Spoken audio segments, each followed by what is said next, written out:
Hello there, everyone. If you're watching this video, then you are part of the TTOR army, an army that is building itself up one subscriber at a time. And as you can see from the title and thumbnail of today's video, today we are dealing with a doozy of a topic. It turns out that the spiritual, if not outright physical, descendants of the people who opposed Jesus and persecuted Jesus back in the first century, they are at it again. They recently proposed a new bill that was going to criminalize proselytization of the biblical worldview. In other words, this bill, if it had passed, it was going to criminalize sharing the gospel and talking about Jesus with other people.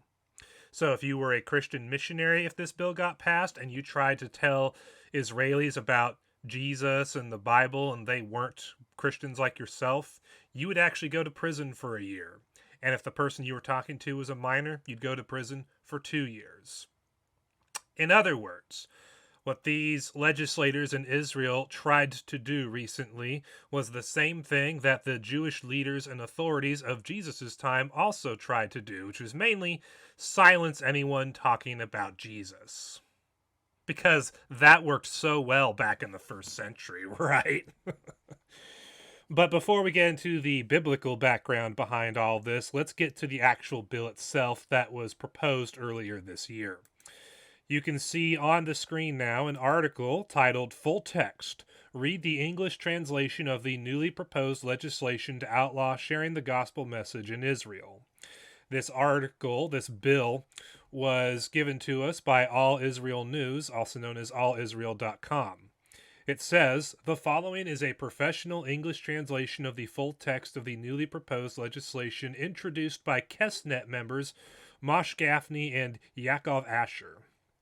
This proposed penal law is an amendment to the prohibition of solicitation for religious conversion, an amendment of Clause 174A.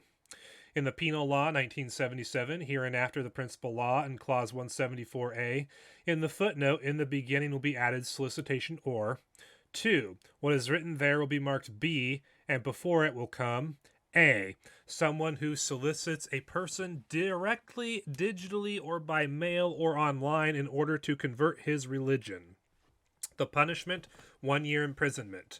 And if the person was a minor, the punishment, 2 years imprisonment. Amendment of Clause 368. 2. In Clause 368 of the Principal Law, 1. In Subclause A, in place of 6 months imprisonment will come 2 years imprisonment. 2. Subclause B, cancelled. So, this bill would propose an amendment to Clause 174A in Israel law, and it would have made any attempts to convert someone to your religion with 1 year of imprisonment if that person was an adult, and 2 years imprisonment if that person was a minor, and that attempt to convert them, whether it be directly face-to-face, digitally over the internet, by mail, or by any kind of online medium whatsoever, well, that would have been made illegal if this law or this bill had passed. It sounds like a bill against converting people in general and does not target Christians specifically, but when you get to the explanation section of this bill, that's where you run into some problems. Explanations. The Penal Law, 1970... Explanations. The Penal Law, 1977, hereinafter the law, determines a number of offenses regarding solicitation to convert religion which are safeguarded in Clauses 174A, 174B, and 368. Recently, the attempts of missionary groups, mainly Christians, to solicit conversion of religion have increased. At times, these attempts do not involve monetary promises or material gains and are therefore not illegal according to the current law, but the many negative repercussions, including psychological damages, warrant the intervention of legislature. This is particularly in light of the fact that most of the attempts to bring people to convert their religion target the weaker classes who, due to their social economic standing, are more easily open to persuasion attempts such as these. Therefore, it is proposed that alongside the prohibition of giving favors as an incentive to convert religion, also prohibited will be the act of solicitation to convert religion when it is done directly to a person. So, according to the authors of this bill, the reason why it needs to be illegal to try to convert someone to your religion is because, well, Christian missionaries are coming to Israel and they're attempting to convert people to the biblical worldview without bribing them with money or some type of material gain. And this is bad because people who convert to the biblical worldview suffer psychological damages. And the people who are converting to Christianity among the Israelis, well, they're really down there in the social economic totem pole. They're basically poor and uneducated. And in an attempt to protect the poor and uneducated, we need to make it a crime for Christian missionaries to try to convert these people into believing in the biblical worldview. So, man, there's a lot wrong with this explanation of why they're introducing this bill. But let's start with the first one.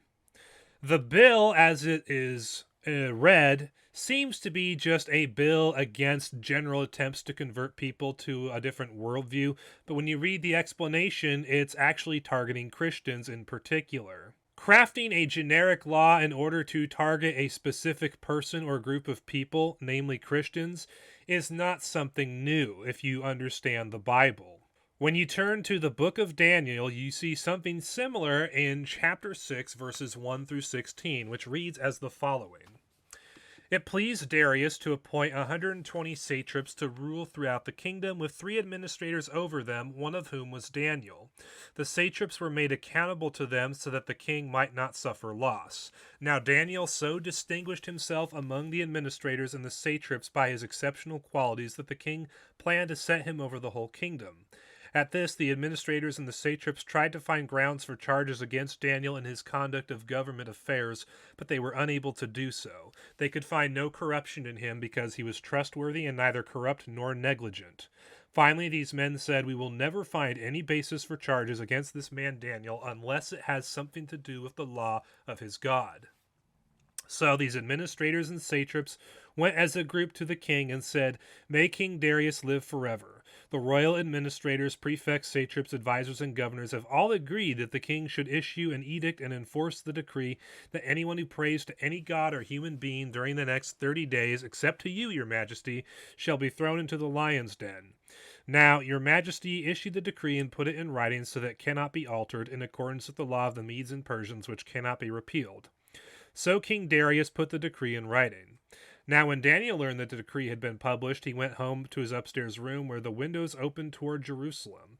3 times a day he got down on his knees and prayed, giving thanks to his God just as he had done before. Then these men went as a group and found Daniel praying and asking God for help. So they went to the king and spoke to him about his royal decree. "Did you not publish a decree that during the next 30 days anyone who prays to any god or human being except to you, your majesty, would be thrown into the lion's den?" The king answered, "The decree stands in accordance with the law of the Medes and Persians, which cannot be repealed." Then they said to the king, "Daniel, who is one of the exiles from Judah, pays no attention to you, your majesty, or to the decree you put in writing. He still prays 3 times a day." When the king heard this, he was greatly distressed. He was determined to rescue Daniel and made every effort until sundown to save him. Then the men went as a group to King Darius and said to him, "Remember, your majesty, that according to the law of the Medes and Persians, no decree or edict that the king issues can be changed." So the king gave the order, and they brought Daniel and threw him into the lion's den. The king said to Daniel, "May your God, whom you serve continually, rescue you." And we know the rest of the story. Daniel gets thrown into the lion's den. God shuts the mouths of the lions so that they don't eat or hurt Daniel in any way, shape, or form. And then the next day the king finds him, lets him out, and then throws in the guys who tricked him into trying to execute Daniel into the lion's den, and they were eaten by the lions before their bodies ever hit the floor because the lions were so hungry. But notice what happened that set up that whole miraculous event. Daniel, the Jew from Judah, was about to be made ruler over the whole kingdom of Babylon by King Darius, and the other Babylonian officials who were corrupt and were negligent and were not trustworthy ultimately did not like the idea of Daniel being their ruler over them. So they basically tricked the king into signing a law that on its surface just seemed to be a general prohibition against praying to any god other than the king. But in reality, this law was crafted specifically to target Daniel so that these guys could have Daniel executed and not have Daniel rule over them, and therefore they could do the corrupt and negligent things that they were doing prior to this. So it seems like these Knesset members in the Israeli government were following the same playbook that these Babylonians did to try and get Daniel executed. Kind of weird for the Jews to follow the playbook of their ancient oppressors, but hey, what do I know? In addition to trying to disguise their true purpose with the wording of the bill, the logic used by these Knesset members to justify the bill is pretty hilarious. They claim that, well, you see, converting to the biblical worldview introduces psychological damages to the people who convert, and the people who generally convert to Christianity among the Israelis are people who are way down there on the social economics pole. They're just so poor and uneducated, and if they were not so poor and uneducated, that they wouldn't be victimized into these psychological damages that come with being converted to the biblical worldview. And so we're going to protect the poor and uneducated from Christians by enacting this bill. The funny thing about this is that the Jews and religious leaders of Jesus' time said basically the same thing in their time. They claimed that, well, only poor, uneducated people, follow Jesus, and there's no rich people and educated people who follow Jesus. And in case you don't believe me, John 12:37-43. Even after Jesus had performed so many signs in their presence, they still would not believe in him. This was to fulfill the word of Isaiah the prophet, Lord, who has believed our message, and to whom has the arm of the Lord been revealed. For this reason they could not believe, because, as Isaiah says elsewhere, he has blinded their eyes and hardened their hearts, so they can neither see with their eyes nor understand with their hearts, nor turn, and I would heal them. Isaiah said this because he saw Jesus' glory and spoke about him. Yet at the same time, many even among the leaders believed in him, but because of the Pharisees, they would not openly acknowledge their faith for fear they would be put out of the synagogue, for they loved human praise more than praise from God. Then in John chapter 7, verses 45-52, we read the following. Finally, the temple guards went back to the chief priests and the Pharisees, who asked them, "Why didn't you bring him in?" "No one ever spoke the way this man does," the guards replied. "You mean he has deceived you also?" the Pharisees retorted. "Have any of the rulers or of the Pharisees believed in him?" "No, but this mob that knows nothing of the law, this is a curse on them." Nicodemus, who had gone to Jesus earlier and who was one of their own number, asked, "Does our law condemn a man without first hearing him to find out what he has been doing?" They replied, "Are you from Galilee too? Look into it, and you will find that a prophet does not come out of Galilee." So when we look at what the religious leaders had to say about Jesus and his followers back in the first century, it's pretty hilarious. One, you see here, "Do you know anyone among the rulers or the Pharisees who believes in Jesus?" When we know for a fact in John 12:37-34 that there actually were leaders who believed in Jesus, but they knew if they spoke up about their faith in Jesus, they would be put out of the synagogue by the rest of their cohorts, and they loved human praise more than praise from God, so they kept their mouths shut.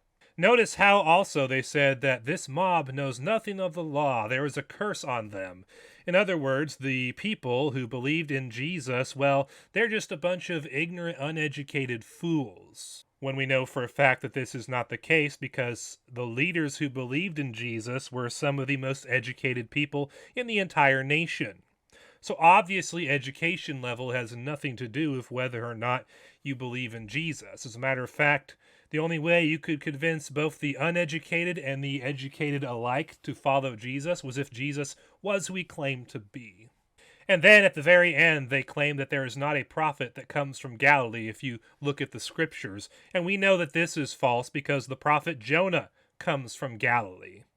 So in their desperation to prove that Jesus is a fraud and that his followers are a bunch of uneducated fools, the Jewish religious leaders falsely claimed that there were no prophets that came from Galilee, when if they knew the scriptures as well as they claimed to, they would have known full well that the prophet Jonah came from Galilee. But as further evidence of the Jewish religious leaders persecuting Jesus and his followers into silence back in the first century, we look at John chapter 9, verses 18-23, which reads, They still did not believe that he had been blind and had received his sight until they sent for the man's parents. "Is this your son?" they asked. "Is this the one you say was born blind? How is it that now he can see?" "We know that he is our son," the parents answered, "and we know he was born blind, but how he can see now or who opened his eyes we don't know. Ask him. He is of age. He will speak for himself." His parents said this because they were afraid of the Jewish leaders, who already had decided that anyone who acknowledged that Jesus was the Messiah would be put out of the synagogue. This was why his parents said, "He is of age, ask him."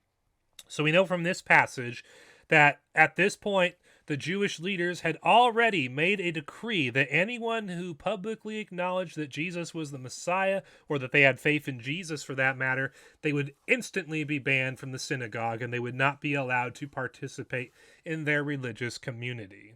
But it wasn't just believers that were scared to talk about Jesus publicly. John chapter 7 verses 11 through 13 says, "Now at the festival, the Jewish leaders were watching for Jesus and asking, 'Where is he?' Among the crowds, there was widespread whispering about him. Some said, 'He is a good man.' Others replied, 'No, he deceives the people.' But no one would say anything publicly about him for fear of the leaders." In other words, the persecution of Jesus and his followers by the Jewish religious leaders was so intense and so harsh and so censorious that even people who didn't believe in Jesus were afraid to say his name publicly because it might incur the interest and the wrath of the religious leaders at the time, who were just sniffing after Jesus and his followers like a bunch of bloodhounds. Pretty freaky stuff. And then in Acts chapter 5, after Jesus had resurrected from the dead and ascended to heaven, the Jewish leaders tried to silence his followers from preaching about Jesus. You know, kind of like that new bill that was proposed recently. Acts 5:25 through 28 says, "Then someone came and said, 'Look, the men who put you in jail are standing in the temple courts teaching the people.' At that, the captain went with his officers and brought the apostles. They did not use force because they feared that the people would stone them. The apostles were brought in and made to appear before the Sanhedrin to be questioned by the high priest. 'We gave you strict orders not to teach in this name,' he said, 'yet you have filled Jerusalem with your teaching and are determined to make us guilty of this man's blood.'" So in other words, the religious leaders had forbidden Jesus' apostles from publicly speaking about him or teaching his teachings.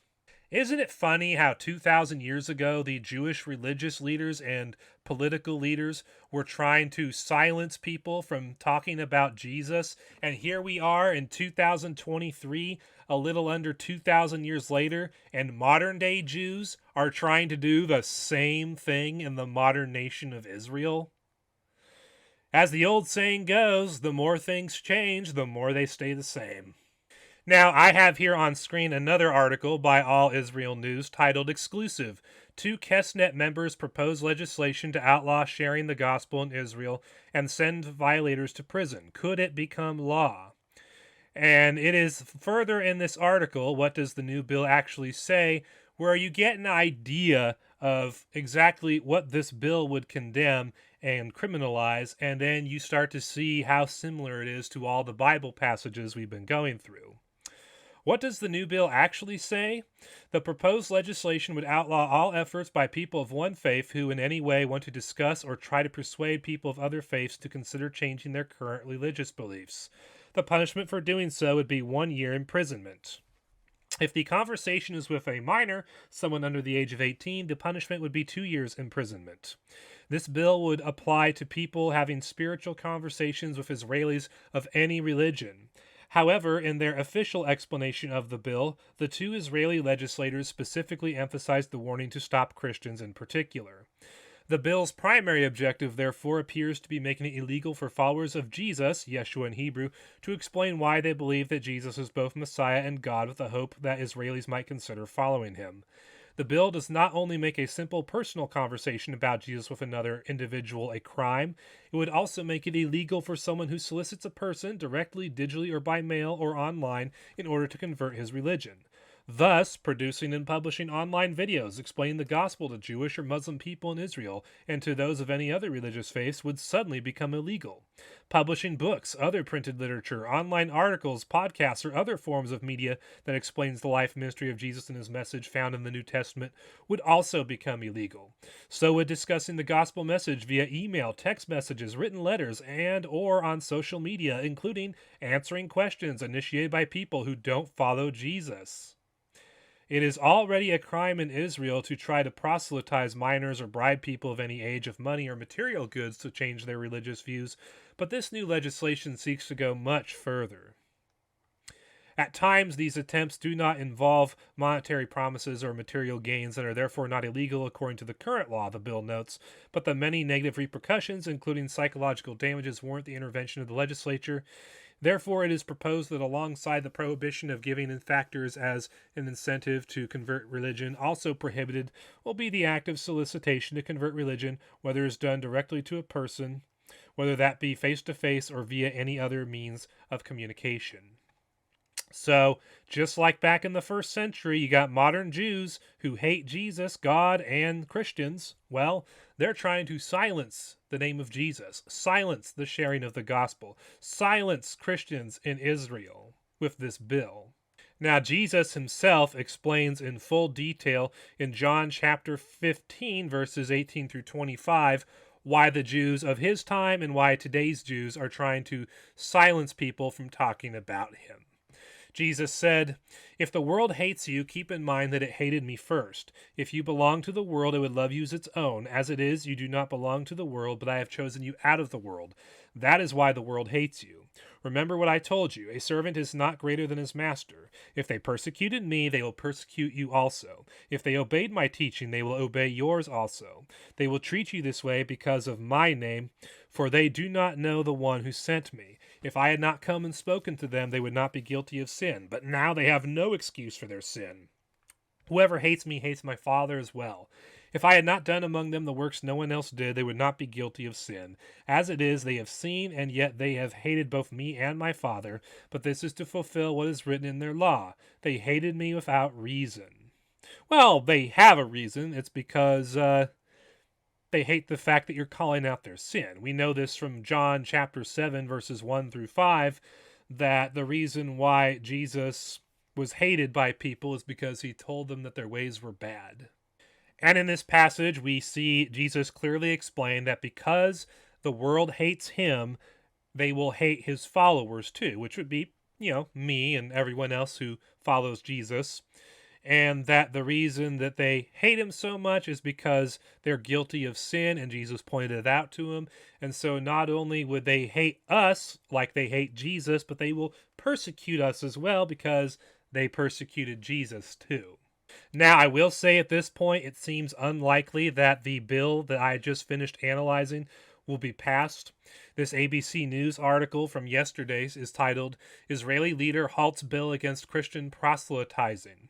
Subtitle says, Israeli Prime Minister Benjamin Netanyahu says he will prevent the passage of a proposal by a powerful ally in his governing coalition to punish Christian proselytizing with jail time. It says right here in the article, Gaffney, who's one of the two people who co-authored the bill, said he had introduced the bill as a procedural matter as he has done in the past, and there were no plans to advance it, which is total BS and is total political speak. If the bill had any chance of passing, or did pass, this guy would have claimed full credit for the bill. But because the bill wasn't going to pass, he decided to basically take the back door out and try and save his reputation, saying, well, yeah, I introduced the bill, but I was just doing it as a formality, and I never had any real plans to advance the bill. It's just total political speak. There have been many Jews over the course of time that have proposed bills and laws in Israel that would make it a crime for Christians to try and convert people to the biblical worldview, mainly make it criminal to talk about Jesus and talk about the gospel message of salvation.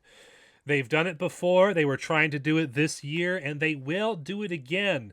But to those of you who are part of that camp that are trying to criminalize the speaking of Jesus and the sharing of his gospel message of salvation, I'm going to give you guys the same advice that the Jews were given by their own kind back in the first century. When you go back to Acts chapter 5, we return back to verse 29, and we read a very interesting passage that came after the apostles were arrested and told that they had strict orders not to speak about Jesus and his teachings.